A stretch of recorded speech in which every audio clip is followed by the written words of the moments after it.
Bonjour mes beaux et belles amis, ici Zena et voici les prévisions de la semaine du 7 au 13 octobre 2019. Avant de commencer, j'aimerais encore une fois solliciter votre aide pour la continuation de la chaîne. Partagez les vidéos, s'il vous plaît, avec vos amis sur vos réseaux sociaux préférés, Facebook ou Twitter, pour offrir à la chaîne plus de visibilité, donc plus d'abonnés et plus de continuation. Comme d'habitude, je commence par un préambule qui concerne tous les signes. Ensuite, je passe aux prévisions propres à chaque signe. Pour les événements significatifs de cette semaine, je vous invite à geler l'écran et les lire à votre aise, et aussi pour les emplacements des planètes. Donc, je vais passer directement aux prévisions. Donc, qu'est-ce que nous avons au menu cette semaine? En fait, dans ce préambule, je ne vais pas seulement parler de cette semaine, mais plutôt du reste du mois d'octobre et quelques semaines du mois de novembre.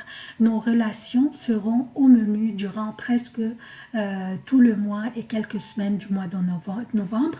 Le Soleil et Mars sont dans la Balance, la 7e maison du zodiaque, qui correspond à nos relations personnelles ou professionnelles, à nos partenariats aussi.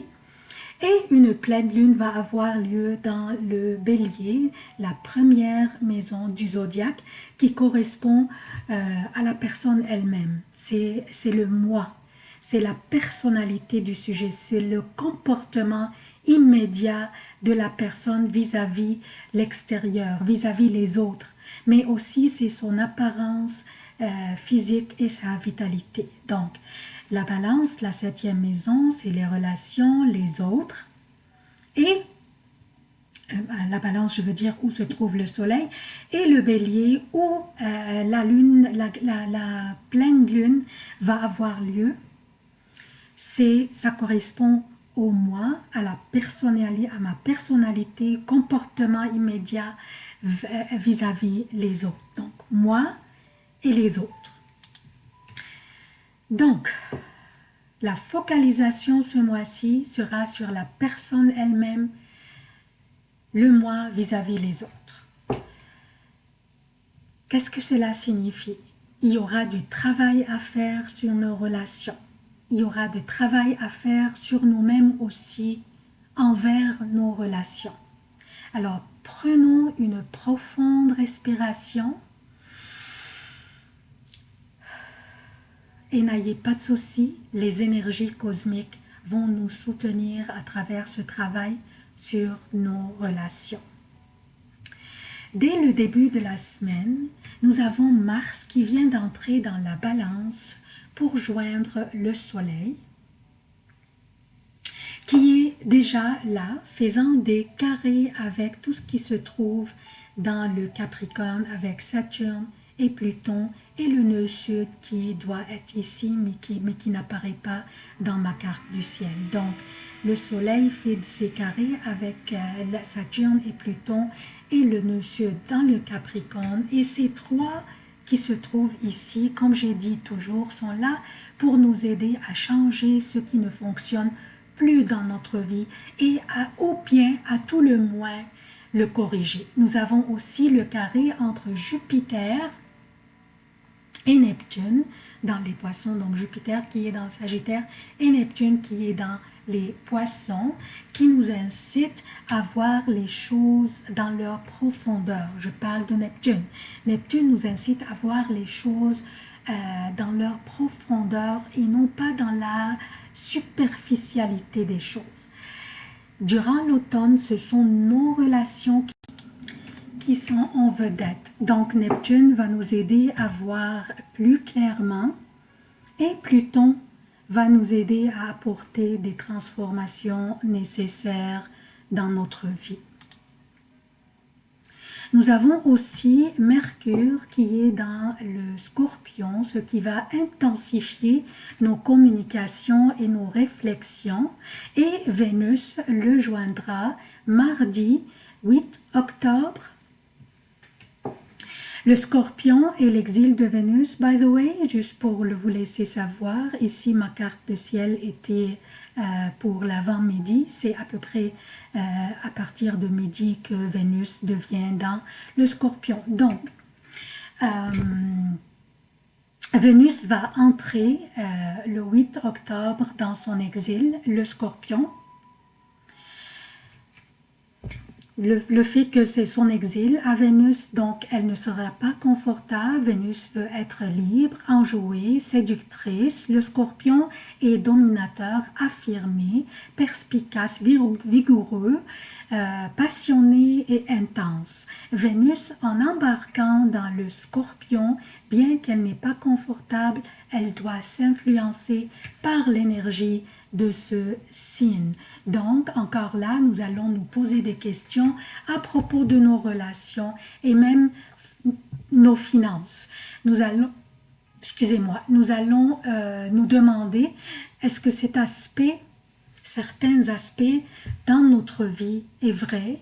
Est-ce que cet aspect est très profond, que cet aspect soit une relation, une croyance ou un principe qui nous a été toujours cher, mais maintenant on va se poser beaucoup de questions à propos de ces aspects dans notre vie.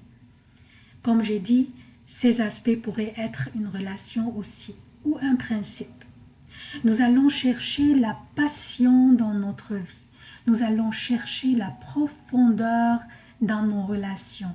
Mercure va nous inciter à la communication intense et passionnée, aussi étant lui aussi dans le Scorpion. Donc nous avons Vénus dans le Scorpion et nous avons Mercure qui va nous inciter à communiquer, à exprimer nos mésententes, nos craintes, nos inquiétudes. Alors, donc, il y aura d'ici fin novembre à peu près des discussions, des communications à propos de nos relations. Et il faut que nous soyons très attentifs à ce que les autres veulent dire et exprimer. Une transformation va avoir lieu durant ces quelques semaines. Alors, soyons objectifs. Ne nous mettons pas sur la défensive tout de suite sans examiner bien notre comportement envers l'autre. Car, comme j'ai toujours dit, il se peut que nous soyons nous-mêmes le partenaire qui contrôle ou qui cause le déséquilibre ou même la peine dans nos relations. Ce n'est pas nécessaire que nous soyons nous, mais nous pourrions être nous. Donc, soyons ouverts, soyons attentifs à ce que les autres disent. Examinons bien nos comportements dans les relations avec les autres. La fin de la semaine, Vénus va opposer Uranus et cela pourrait signifier un changement ou une surprise au niveau de nos relations ou bien au niveau de nos finances ou n'importe quoi qui a de la valeur dans notre vie. Donc on va avoir soit un changement soudain, tout d'un coup, qui pourrait s'imposer, ou bien une surprise, mais ces changements ou ces surprises pourraient être bons, pourraient être des bonnes nouvelles, ou bien pourraient être des mauvaises surprises. Je dois vous dire tout, j'hésitais avant de mentionner ça, mais il faut que je dise tout. Donc, elle pourrait être une séparation qui pourrait avoir lieu soudain, d'un seul coup, ou bien pourrait être une surprise à propos soit de nos finances, soit de nos relations, ou de n'importe quoi qui a de la valeur dans notre vie. Ces surprises pourraient être des belles surprises ou bien des mauvaises surprises. Ces changements aussi qui pourraient avoir lieu soudain pourraient être des bons changements ou des changements qui ne seraient pas à notre goût. Donc ça c'est pour le préambule. Je passe aux prévisions propres à chaque signe. Bonjour chers béliers, voici vos prévisions pour la semaine du 7 au 13 octobre 2019. Je commence par lundi, mardi et mercredi AM pour le Québec Et lundi, mardi et mercredi jusqu'à 18 heures pour l'Europe, la lune sera dans le Verseau, votre 11e maison, faisant lundi des carrés avec Mercure dans votre 8e maison et avec Vénus dans votre 7e maison et un autre carré avec Uranus dans votre 2e maison. La journée de lundi sera plaisante, par contre il faut soigner vos propos, surtout quand les discussions s'intensifient. Mercure est dans le Scorpion, donc écoutez bien vos interlocuteurs, ne monopolisez pas beaucoup les discussions, il faut aussi être attentif aux dépenses impulsives, mais en général, toute cette période, lundi, mardi, mercredi, elle va être une période amicale, plaisante, qui inclut un peu de débats généralement amicaux. Mercredi PM, jeudi et vendredi pour le Québec et mercredi après 18 heures, jeudi et vendredi, incluant toute la nuit jusqu'à 7 heures samedi matin pour l'Europe, la lune sera dans les Poissons. Votre 12e maison, il y aurait une nécessité de soigner vos propos et garder votre sang-froid et faire preuve de diplomatie et de tolérance, s'il vous plaît. Une période lente dont l'énergie n'est convenable que pour vous reposer et vous éloigner du chaos et de la lumière.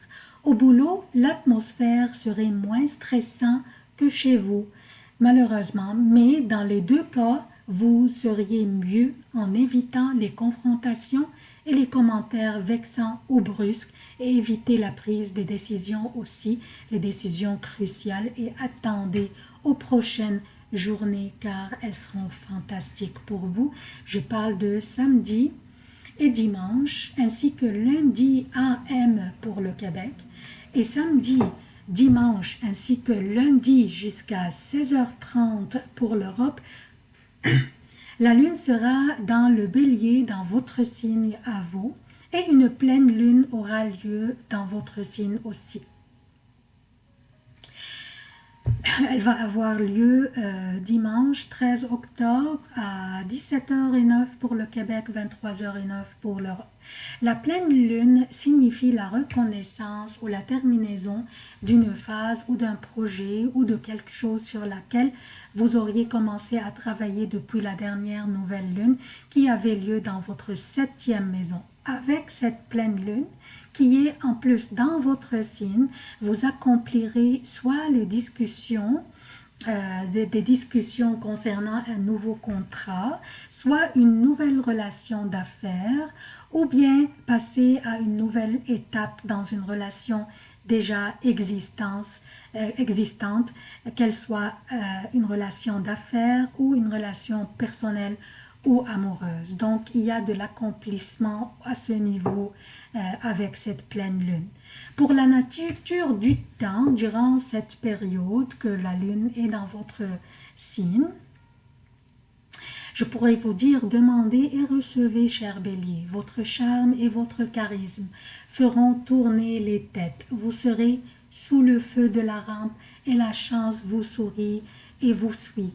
Profitez-en autant que possible. Donc, c'est tout ce que j'ai pour vous, chers béliers. Je sollicite encore une fois votre soutien de la chaîne. Abonnez-vous, activez les notifications, partagez, partagez et partagez. Aimez et commentez, surtout aimez s'il vous plaît, parce que les gens qui ne veulent pas aimer, ils n'hésitent pas à le faire. Donc, s'il vous plaît, si vous aimez la vidéo, montrez-moi que vous l'aimez en cliquant sur la pouce bleue. Donc, je vous remercie à l'avance et je vous aime beaucoup. À la prochaine.